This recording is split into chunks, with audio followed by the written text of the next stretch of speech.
Hi good morning student. बेटा आज के इस लेक्चर में हम लोग बात कर रहे हैं class 11th English medium biology के चैप्टर नंबर 3 के last topic that is angiosperm की। बेटा सबसे इंपॉर्टेंट है, अल्ट्रा इंपॉर्टेंट टॉपिक है और आज आप लोगों का चैप्टर जो है वो कंप्लीट हो जाएगा। ठीक है, एंजियोस्पर्म है क्या? इससे पहले वाली वीडियो के अंदर, इससे पहले वाले लेक्चर के अंदर हम लोगों ने क्या पढ़ा? जिम्नोस्पर्म के बारे में पढ़ा। ठीक है, कि जिम्नोस्पर्म क्या होते हैं, किस तरीके से वो रिप्रोड्यूस करते हैं, कैसे उनके अंदर प्रोजेनी का फॉर्मेशन होता है। आई बात समझ में? आज हम बात करते हैं बेटा एंजियोस्पर्म की। एंजियोस्पर्म क्या है?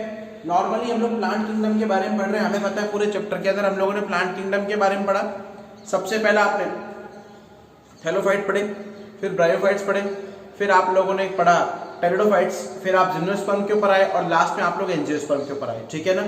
अब ये लास्ट टॉपिक है आज का, लास्ट लेक्चर आप लोगों का एंजियोस्पर्म का, तो याद रखिएगा क्या है क्या नहीं है।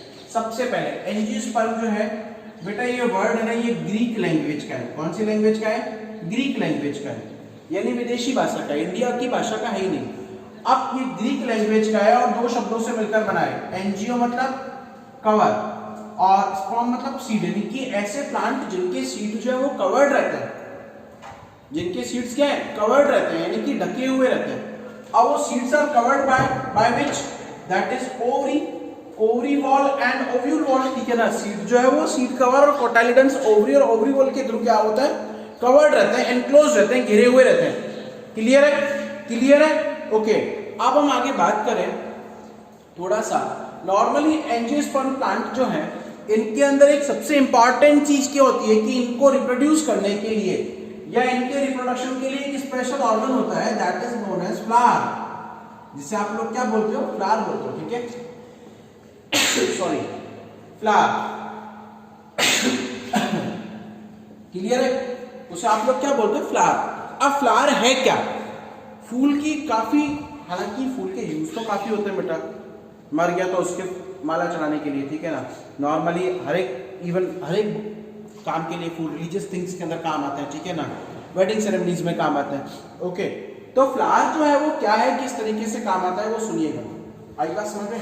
फ्लावर जो है उसकी डेफिनेशन सबसे पहले, flower is a modified form of, काफी बार डेफिनेशन पूछ लेते हैं आप लोगों से और आप लोग बता नहीं पाते हो। Flower is a modified form of stem या फिर शूट या स्टेम की मॉडिफाइड फॉर्म है। ठीक है, वो क्या है आप लोगों का? फ्लावर है। आई बात समझ में? अब फ्लावर मॉडिफाइड फॉर्म मतलब आप लोगों देखो कि कोई भी प्लांट है, पौधा है, यहां तक उसकी पत्तियां निकली, जहां पर फूल लगेगा उसके आगे आप लोग देखो कभी भी पत्ती नहीं होगी। यानी जहां पर आप लोगों को फ्लावर लगना स्टार्ट हुआ वो मॉडिफाइड हो गया, उसने अपने आप को कन्वर्ट कर लिया। ठीक है, अब फ्लावर की प्रेजेंस के कारण इनको आप लोग सेकंड नाम देते हैं हम लोग फ्लावरिंग प्लांट्स। ठीक है, सेकंड नाम इनका क्या होता है बेटा? Flowering plants. आई बात समझ में? क्लियर है कि फ्लावर की प्रेजेंस के कारण आप लोग क्या नाम देते हो? Flowering plant, because they bear a special fascinating structure for the reproduction and that is named as flower. और उसे आप लोग क्या बोलते हो? फ्लावर बोलते हो। ठीक है, फूल बोलते हो। ठीक है, okay. Second thing ultra important क्या है, अगर हम बात करें इनके रिप्रोडक्शन की बात करें तो इनमें जो गैमेट्स बनते हैं, ठीक है, जो मेल गैमेट और फीमेल गैमेट बनते हैं वो किस में बनते हैं? फ्लावर के अंदर बनते हैं। आई बात समझ में? आई बात समझ में? हालांकि आप लोग चिंता मत करो, आप लोगों को जब मॉर्फोलॉजी पढ़ाऊंगा तब फ्लावर बिल्कुल डिटेल में आएगी। क्लियर है? क्लियर है? और फ्लावर को आप लोग इसीलिए क्या बोलते हैं? That's why it is known as the site of sexual reproduction.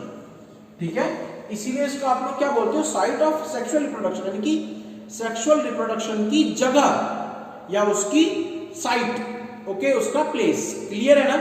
Clear है? ओके। अब बात करते हैं नॉर्मली इनकी साइज और शेप की। तो ये लगभग बड़े बड़े वृक्ष, झाड़ियां वगैरह, इनकी साइज और शेप वेरी करती रहती है।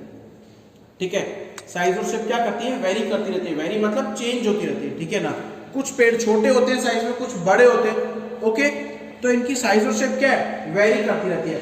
यानी ये कुछ सेंटीमीटर से या कुछ मीटर से लार्जेस्ट मीटर 100 मीटर या 200 या 500 मीटर तक होते हैं, यानी कि कई 100 मीटर तक होते हैं।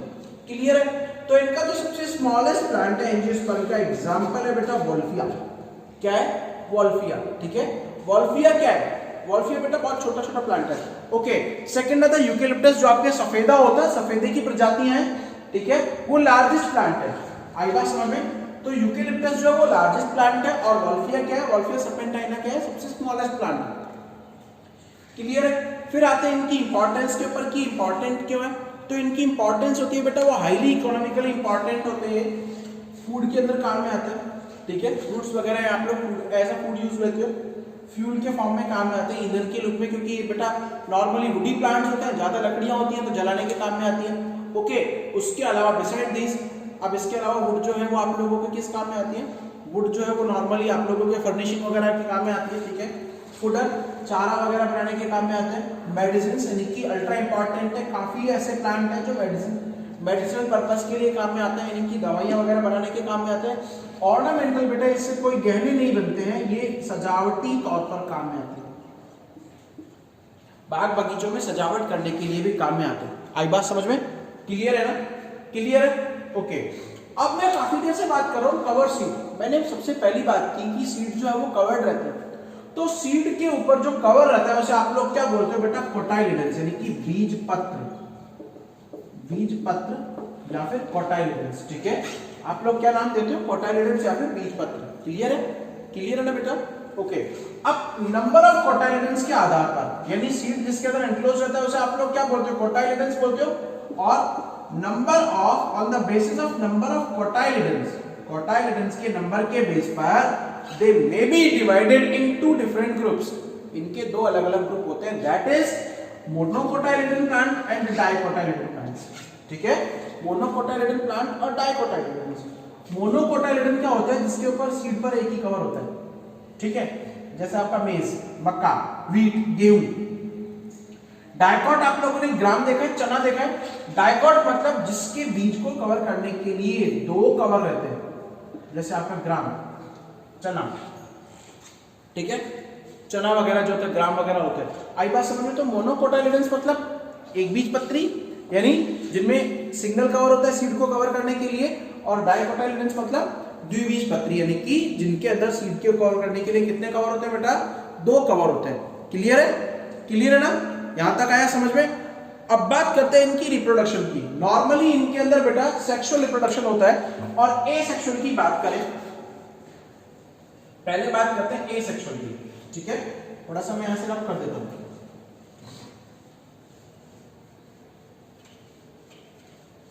हालांकि आप लोग काफी स्टूडेंट्स की डिमांड है सर अभी के अभी समझाओ, अगर अभी समझोगे तो ठीक है, लेकिन समझ में ना आए तो फिर कोई प्रॉब्लम नहीं है, क्योंकि आपके कोर्स में नहीं है अभी, ठीक है। एसेक्सुअल मेथड की अगर हम लोग बात करें इनके अंदर, तो एसेक्सुअल में जो मोस्ट इंपॉर्टेंट है वो क्या है, वेजिटेटिव रिप्रोडक्शन, ठीक है। यानी प्लांट जो है वो बीज के अलावा, पौधा बीज के अलावा बाकी किसी पार्ट से ग्रो कर रहा है, तो उसे आप लोग क्या बोलते हो, वेजिटेटिव रिप्रोडक्शन बोलते हो, ठीक है। अब इसमें कौन कौन से पार्ट यूज में आते हैं, स्टेम आता है, आलू का आपने एग्जाम्पल क्लास 10 में पढ़ा है, रूट्स आती हैं, शीशम, लीफ आती है, पत्थर चट्टे स्टोन प्लांट होते हैं, ठीक है, लीफ प्रोपैग्यूल्स आते हैं, ठीक है ना, कोटाइलिडन्स होते हैं। आई बात समझ में? तो ये अलग अलग पार्ट है, बीज को छोड़कर, बिसाइड द सीड, सीड के अलावा अगर कोई दूसरा प्लांट पार्ट है जो कि क्या कर रहा है, यूज में आ रहा है, क्या बनाने के लिए, नए प्लांट को रिजनरेट करने के लिए, that is known as vegetative propagation. Propagate करना मतलब उगाना। अच्छा, दो वर्ड आती है बेटा, एक प्रोपगेशन, एक होता है जर्मिनेशन। जर्मिनेट करना मतलब बीज से पौधे का अंकुरित होना। आप लोग अगर करो तो कर सकते हो, लेकिन मम्मी से बच के, हाँ, घर पे मूंग लो, मूंग को भिगो के रखो, भिगोने के बाद उसको क्या करो, सॉफ्ट कॉटन का कपड़ा उसमें बंद कर दो, पानी उसका बाहर निकलने दो। कुछ दिनों बाद, 1 या 2 दिन बाद आप देखोगे कि उनमें स्प्राउट्स निकलने लग जाते हैं, ठीक है, स्प्राउटेड आप लोग ग्रेन्स बोलते हो जिसको, ठीक है। वो क्या होता है, जर्मिनेट होना। और प्रोपगेट होना मतलब कि जिनमें आप लोग क्या कर रहे हो, बीज के बिना नया पौधा बना रहे हो, वो प्रोपगेट होना कहलाता है, ठीक है।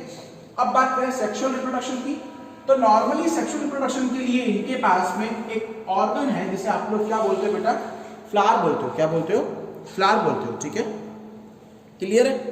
अब फ्लावर जो है वो मेन फैसिनेटिंग ऑर्गन, फैसिनेटिंग मतलब अट्रैक्टिंग ऑर्गन, ठीक है, जो क्या करता है, इंसेक्ट वगैरह को अट्रैक्ट करता है, एक स्पेशल स्ट्रक्चर। आई बात समझ में? और इन्हीं फ्लावर के ऊपर सेक्स ऑर्गन्स प्रेजेंट होते हैं। क्या प्रेजेंट होते हैं, सेक्स ऑर्गन्स, ठीक है। और सेक्स ऑर्गन की प्रेजेंट के आधार पर फ्लावर को बेटा 2 पार्ट में डिवाइड किया गया है, एक तो है मोनोसेक्सुअल और एक है बाइसेक्सुअल। मोनोसेक्सुअल मतलब ऐसा फ्लावर, वो फूल जिसमें मेल फ्लावर अलग है, मेल रिप्रोडक्टिव पार्ट या मेल पार्ट अलग है, ठीक है, और फीमेल पार्ट क्या है वो अलग है। बाइसेक्सुअल की अगर हम लोग बात करें, इसका जस्ट अपोज बाइसेक्सुअल की अगर मैं बात करूं, तो बाइसेक्सुअल के अंदर नॉर्मली क्या होता है कि इसके अंदर बेटा मेल और फीमेल दोनों पार्ट एक ही प्लांट के अंदर प्रेजेंट है, राइट, एक ही फ्लावर के ऊपर प्रेजेंट है, वो क्या होता है बाइसेक्सुअल फ्लावर। क्लियर है, यहां तक क्लियर हुआ। अब बात करते हैं सेक्सुअल रिप्रोडक्शन के लिए। हमें पता है कि सेक्सुअल रिप्रोडक्शन में बेटा कितने पेरेंट्स की रिक्वायरमेंट होती है, 2 पेरेंट्स की, तो इसलिए सेक्सुअल रिप्रोडक्शन को आप लोग बाई पेरेंटल मेथड भी बोलते हो। That means they require 2 different parents, ठीक है, उसमें 2 अलग अलग पेरेंट की रिक्वायरमेंट होती है। पहला है मेल पेरेंट, अच्छा मेल पेरेंट वाले पार्ट को आप लोग स्टेमन बोलते हो और फीमेल पेरेंट वाले पार्ट को आप पिस्टल और कार्पन बोलते हो, ठीक है। याद रखिएगा, कोई जरूरी नहीं है आप लोगों को हालांकि डिटेल में जाने की। स्टेमन की बात करें तो स्टेमन जो है वो कुछ इस तरीके का दिखाई देता है।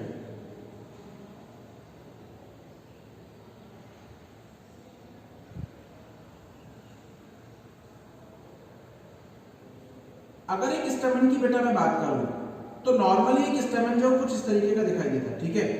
ये तो होता है आपका एंथर सेट या एंथर, ठीक है।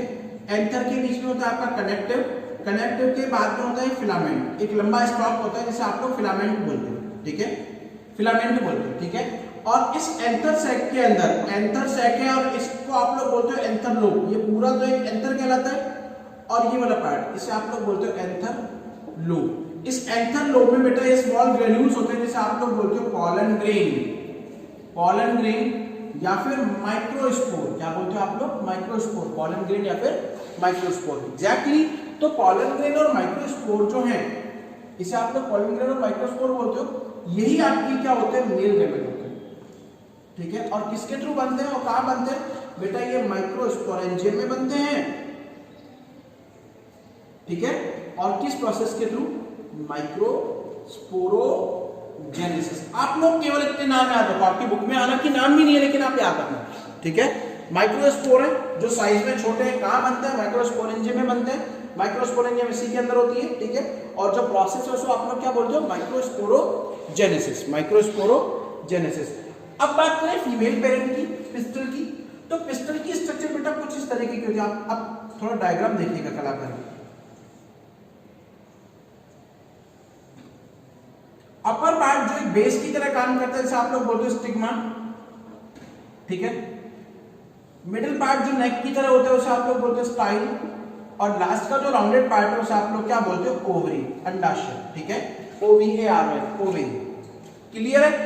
अब पिस्टल के अंदर 3 मेजर पार्ट होते हैं, स्टिग्मा, स्टाइल और ओवरी।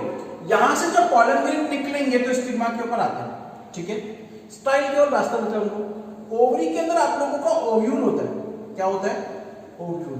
और इस ओव्यूल के अंदर अलग अलग पार्ट होते हैं। ओव्यूल में ये पूरा इनसाइड रेंज होता है आपका एम्ब्रियो सेट। अच्छा, एम्ब्रियो सेट में एक लार्ज सेल होती है जिसे आप लोग बोलते हो एग सेल, क्या बोलते हो, एग सेल, ठीक है। एग सेल आपका फीमेल गैमेटोफाइट होता है, क्या होता है बेटा, फीमेल गैमेटोफाइट। एग सेल आपका क्या है, फीमेल गैमेटोफाइट। आया समझ में, क्लियर है, क्लियर है। अच्छा, इस फीमेल गैमेटोफाइट को सपोर्ट देने के लिए 2 सेल्स होते हैं जिसे आप लोग बोलते हो क्या, सिनर्जिड, क्या बोलते हो आप लोग, सिनर्जिड, ठीक है, सिनर्जिड बोलते हो। आई बात समझ में। इस सिनर्जिड के अपोजिट साइड में 3 और सेल होते हैं जिसे आप लोग बोलते हो एंटीपोडल सेल। एग सेल और सिनर्जिड दोनों का कॉम्बिनेशन बेटा क्या कहलाता है, एग एपरेटस। दोनों का कॉम्बिनेशन क्या कहलाता है बेटा, एग एपरेटस। क्या कहलाता है, एग एपरेटस। मैंने यहाँ पे लिखा हुआ है, यानी एग सेल और उसके साथ में जो सिनर्जिड है उसका कॉम्बिनेशन क्या कहलाता है बेटा, एग एपरेटस, ठीक है। और इसके अपोज में जो सेल्स होती है उसे आप लोग क्या बोलते हैं, एंटीपोडल। एंटीपोडल मतलब अपोजिट, एंटी होता है अपोजिट, ठीक है, क्लियर है। और सेंटर में बेटा 2 न्यूक्लियस फ्री स्टेज में होते हैं जिसे आप लोग बोलते हो पोलर न्यूक्लियाई। हालांकि जब हम रिप्रोडक्शन इन एंजियोस्पर्म में प्लांट क्लास 12 में पढ़ेंगे तो मैं आप लोगों के 11th के ग्रुप में भी बेटा ये वीडियो कंप्लीटली डाल दूंगा, ताकि उससे आप लोगों को क्या हो जाएगा कि इजीनेस होगी समझने के लिए। तो ये हो गया आप लोगों का angiosperm. I repeat again, normally ये कवर्ड सीड प्लांट होते हैं, फ्लावरिंग प्लांट भी बोलते हो। फ्लावर, इनके अंदर एक मेन ऑर्गन होता है रिप्रोड्यूस करने के लिए, ठीक है। सेकंड थिंग इज है कि इनके अंदर गैमेट्स जो फ्लावर के अंदर बनते हैं, अल्ट्रा इंपॉर्टेंट प्लांट होती है, इकोनॉमिकल वैल्यू अच्छी है, फूड देते हैं, फ्यूल देते हैं, ऑर्नामेंटल पर्पस के लिए काम में आते हैं, सजावट के लिए गार्डन वगैरह में, मेडिसिन वगैरह के काम में आते हैं। ठीक है, सीड कवर को आप लोग क्या बोलते हो, कॉटालेडन्स। अब कॉटालेडन के नंबर के बेस के ऊपर दो टाइप के होते हैं, मोनोकॉट और डाइकॉट। ओके, रिप्रोडक्शन जो होता है मेनली फ्लावर के थ्रू होता है, फ्लावर में दो पार्ट होते हैं। ठीक है, मेल रिप्रोडक्टरी पार्ट और फीमेल रिप्रोडक्टरी पार्ट। क्लियर है, क्लियर है ना? ओके, ठीक है, थैंक यू। आज आप लोगों का ये लास्ट टॉपिक था, इसके बाद हम लोग नेक्स्ट टॉपिक स्टार्ट करेंगे। ठीक है ना, नेक्स्ट चैप्टर स्टार्ट करेंगे। Got it?